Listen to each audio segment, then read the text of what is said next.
In today's video, I'm going to teach you how to remove a link from a shared file in Google Drive. If you've shared a file and want to shut down link access or clean up who can see it, this walkthrough will show you exactly how to do it in a clear, safe way.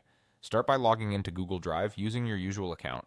Make sure you're signed into the correct profile, especially if you manage multiple accounts, so you're editing the right file's permissions.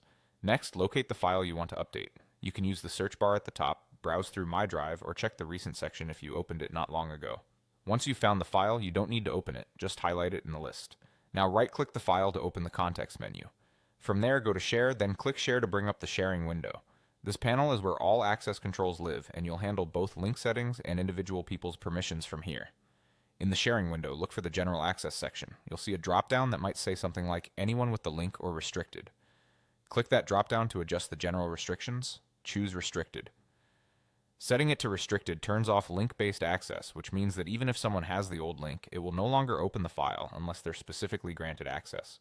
With the link disabled, move to the People with Access list near the top of the window. This section shows everyone who can currently open the file. To remove someone, click the Remove icon or select Remove Access next to their name.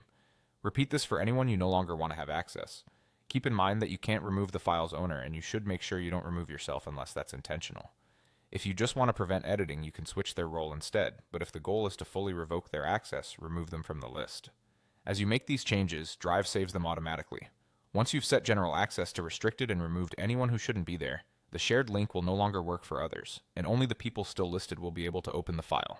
That's it. You've successfully removed a link from a shared Google Drive file and tightened control over who can access it. If you ever need to share it again, you can reopen this window, add specific people, or change the general access back to a link setting that fits your needs.